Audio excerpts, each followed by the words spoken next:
Welcome to the Techmeme Ride Home for Wednesday, January 25th, 2023. I'm Brian McCullough. Today, I'm going to tell you why I think the latest antitrust suit against Google might be the most important one in terms of the overall tech ecosystem.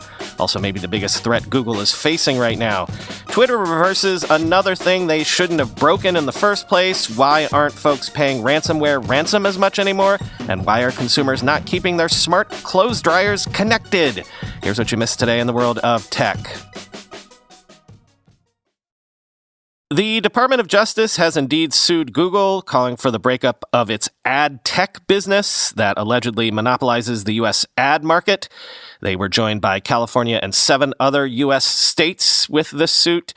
Quoting Bloomberg, Google's pervasive power over the entire ad tech industry has been questioned by its own digital advertising executives, according to the complaint. The analogy would be if Goldman or Citibank owned the NYSE, end quote. Issues raised in the suit include the 2007 acquisition of online advertising giant DoubleClick for $3.1 billion, which the Justice Department is now seeking to unwind, the 2010 deal to buy Invite Media for $81 million, and the 2011 purchase of AdMeld for $400 million. The Justice Department's complaint also seeks damages from Google for allegedly overcharging federal government agencies, such as the U.S. Army, that purchased online ads. The agency said the U.S. government has spent more than $100 million on online display advertising since 2019, but the complaint didn't indicate how much the Justice Department is seeking to recoup, end quote. Now, again, this is basically just me telling you the news that I prepped you for yesterday, but I wanted to spend some extra time on this, not only because I think this is one of the more serious suits Google has faced till now, but also because any structural remedies, as just discussed, would have a major impact on the entire tech ecosystem when it comes to advertising. Quoting Axios, the part of Google's ad machine that DOJ wants to see spun out involves the company's network ad business, which sells ads on others' inventory. That category accounts for roughly 12% of parent company Alphabet's overall revenue. Having to spin out key pieces of the company's ad tech structure would be difficult and would certainly hurt revenue and growth potential, but it doesn't constitute breaking up Google, as some have described the government's goal. Google acquired ad tech pioneer DoubleClick in 2007 for $3.1 billion, and over the years, DoubleClick's services became Google Ad Manager, which is what the government now wants Google to divest. The suit seeks to make Google sell off its Ad Manager suite. It also seeks unspecified monetary damages and an injunction preventing Google from continuing to engage in the alleged anti-competitive practices, end quote. In other words, this suit doesn't want to break up Google Search or even Google Paid Search, but what would happen to the overall digital landscape if there was suddenly a newly independent entity that managed that huge chunk of the ad marketplace and delivery ecosystem that we all now have to play in? In his Platformer newsletter, Casey Newton this morning said that the DOJ's case against Google could actually succeed due to being rooted in real harms and a prime example of market consolidation resulting in overcharged customers. Quote, the government says that the fees on Google's ad exchanges allow it to keep 30 cents out of every dollar spent on them, a significant tax on struggling digital publishers. As a result, the government says it was overcharged for $100 million in spending on online ads for federal agencies, including the Army. These are harms that are very much in line with traditional thinking about the point of antitrust law, which is to protect consumers. Since 2017, some progressives have argued for a more expansive understanding of competition law that takes into account worker wages, unemployment, and other social issues. Lena Khan, who now leads the Federal Trade Commission, was an early advocate for this school of thought, which is semi-derisively known as hipster antitrust. I mention all that because the lawsuit filed against Google by the government today is not that kind of case. This is not a bunch of liberals sitting around trying to redefine antitrust law around some unrelated beef about Google. This is a bunch of Democratic appointees building on the work of their Republican predecessors, arguing that a market got too consolidated, prices went up, and users were harmed.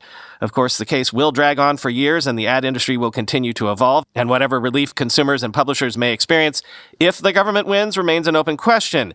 It would have been far preferable to me had Congress, which spent the last half-decade debating what to do about tech giants in an endless series of theatrical hearings, passed new laws regulating the terms on which companies like Google could compete. But they didn't, and so we live in a world where publishers are paying 30% of their revenue to Google for every ad served.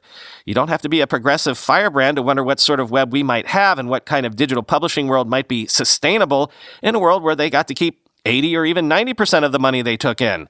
I hope we find out. The government has filed its share of weak antitrust cases in recent years, but at first blush, this doesn't look to be one of them.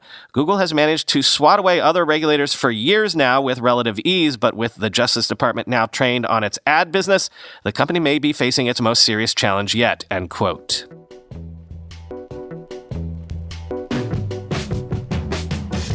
Quick note that Microsoft reported Q2 revenue yesterday, up 2% year over year. Net income down 12% year over year. Dynamics 365 revenue was up 21% year over year. And LinkedIn revenue was up 10%. All important, cloud revenue grew 22% year over year to $27.1 billion, including Intelligent Cloud being up 18%, which was driven largely by Azure and other cloud services, up 31% year over year. Also, gaming continues to be in the doldrums post-pandemic. Devices revenue was down 39%, Xbox hardware revenue down 13%, Xbox content and services revenue down 12%, and Windows OEM revenue down 39%, which is, again, a post-pandemic thing. Everyone bought new laptops and stuff to work from home a few years ago, and there's not been enough time yet for an upgrade cycle to kick in.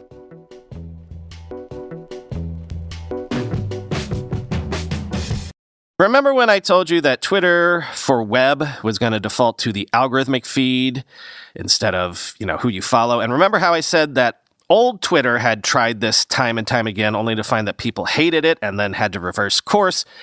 Well, Twitter for web no longer defaults to the algorithmic feed and now remembers which timeline the user had open last and serves that up.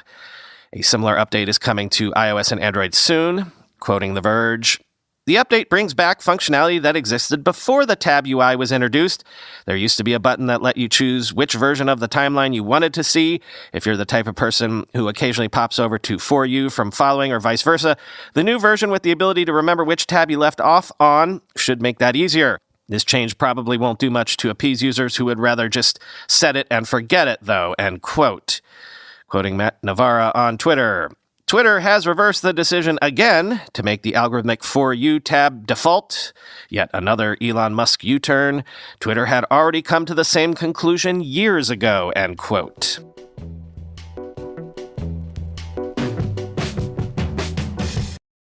Possible trend alert for you. Remember when Riot Games had to admit that hackers had exfiltrated source code for League of Legends, Teamfight Tactics, and what they called a legacy anti-cheat platform?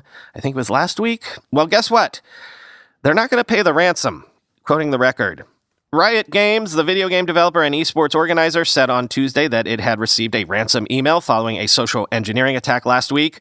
Needless to say, we won't pay, the company's official Twitter account announced. Both its internal security teams and a, quote, globally recognized external consultant are evaluating the attack and auditing Riot's systems, the company said, adding that it had notified law enforcement and was, quote, in active cooperation with them as they investigate the attack and the group behind it, end quote. Now, I'm noting this because Chainalysis recently suggested this is something of a thing now.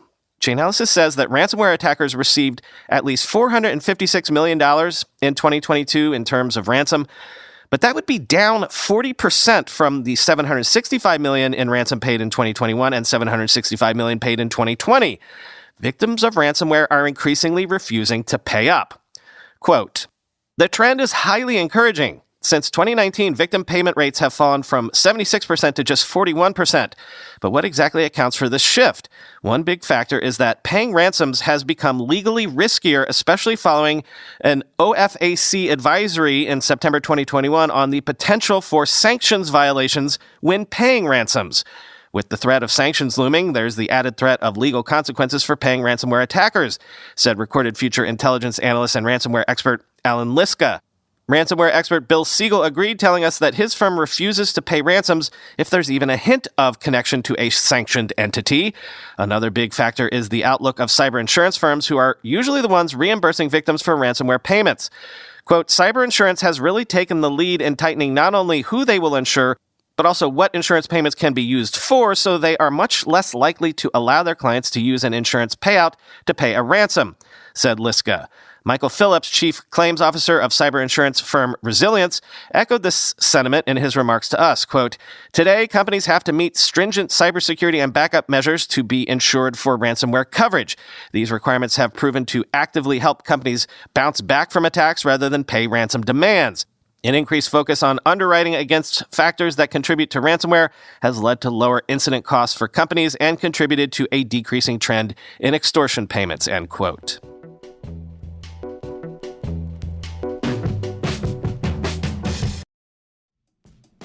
You know this about me. I'm an inveterate gadget buyer. I told you about my recent external hard drive purchases, my search for the perfect tablet stand, perfect microphone arm. Gadget fever can get expensive, especially with price hikes lately. That's why I have to tell you about my new favorite way to save. Upside. Upside is an incredible app for anyone who buys gas, groceries, or dines out, or buys anything. With Upside, I get cash back on every purchase that I can use to fund my gadget fever. It's basically cash back for just doing you. To get started, download the free Upside app, use my promo code RIDEHOME, and get an extra 25 cents back for every gallon of gas on your first tank of gas. Next, claim an offer for whatever you're buying on Upside. Then pay as usual with a credit card or debit card, follow the steps in the app, and get paid. In comparison to credit card rewards or loyalty programs, you can earn 3 times more cash back with Upside. Plus, Upside doesn't sell your personal information to third parties. That's why I use them confidently myself. Upside users are earning hundreds of dollars a year, so download the free Upside app and use promo code RIDEHOME to get an extra 25 cents back for every gallon on your first tank of gas.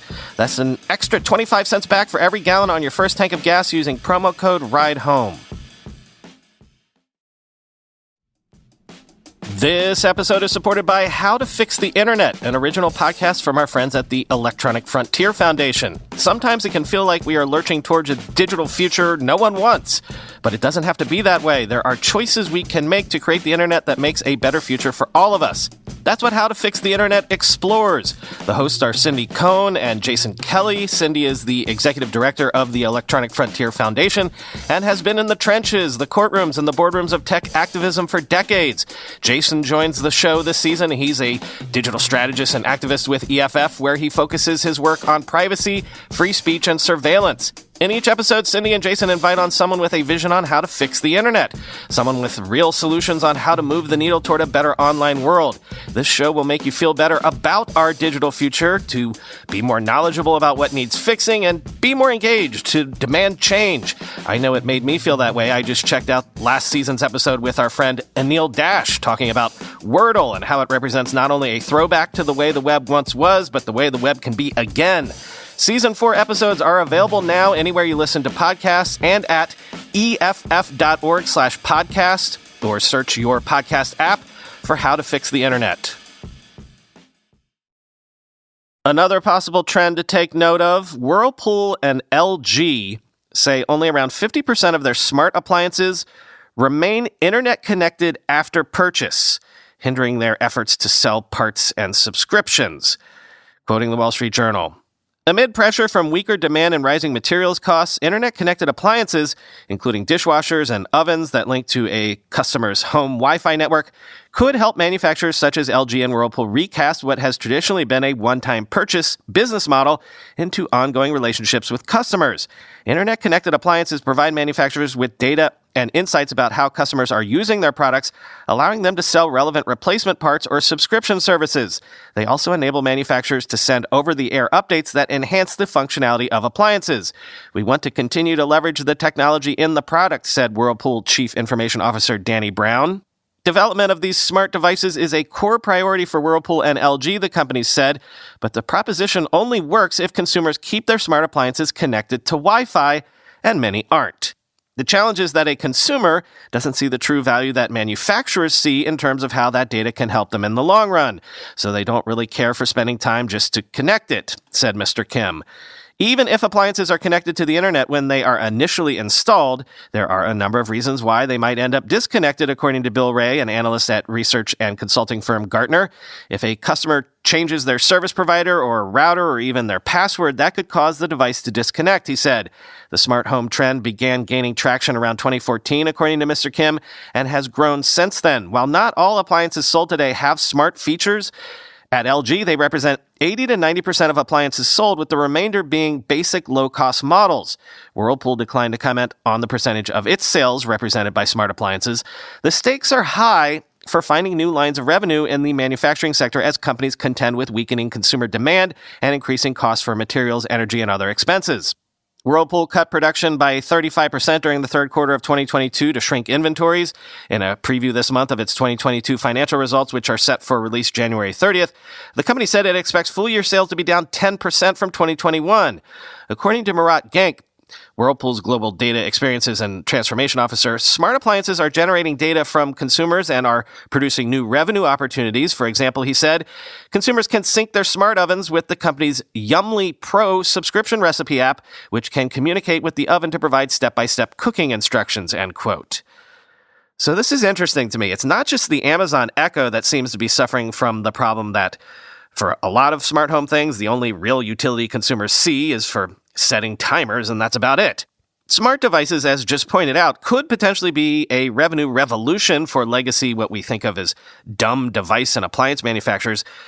But do consumers actually need this? It makes me think of that famous essay about smart devices, making the analogy to when electrification changed the home appliance ecosystem in the 20th century.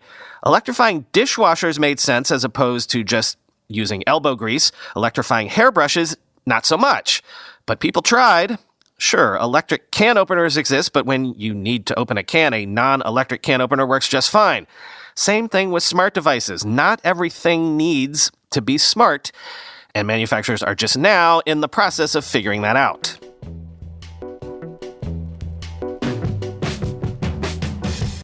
Finally today, the generative AI beat marches on. A Wharton school professor claims OpenAI's ChatGPT was able to pass a final exam for the school's MBA program, scoring between a B- and a B. And there have been stories about various tests being passed, even do not pay, experimenting with making AI argue an actual case in court. I could tell you about fun little stories like that every day at this point, but I'm trying to focus on news you can maybe use. News like this, quoting TechCrunch.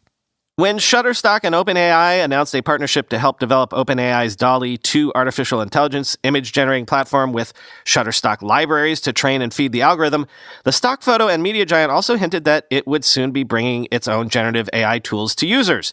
Today, the company took the wraps off that product.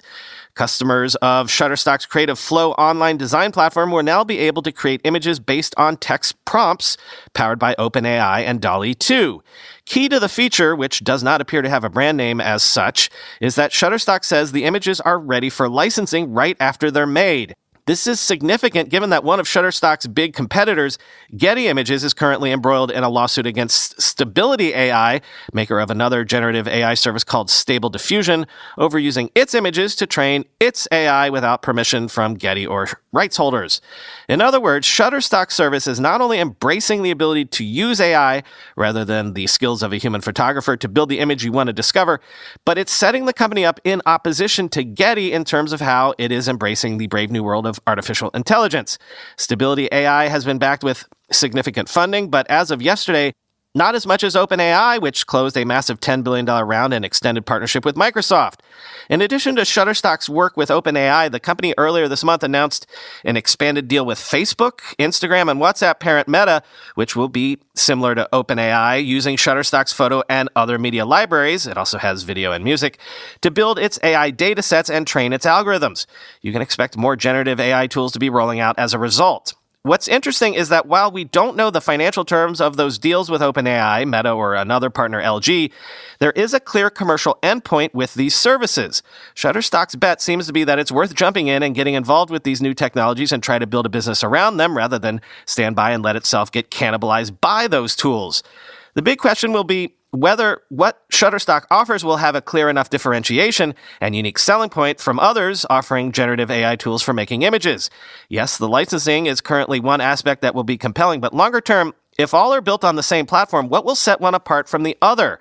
In image libraries, the idea is that one might simply have a better selection, better pricing, better discovery, and better overall experience for the paying customer and for the photographer uploading images. Will those parameters remain the same in the AI world or be obliterated, end quote.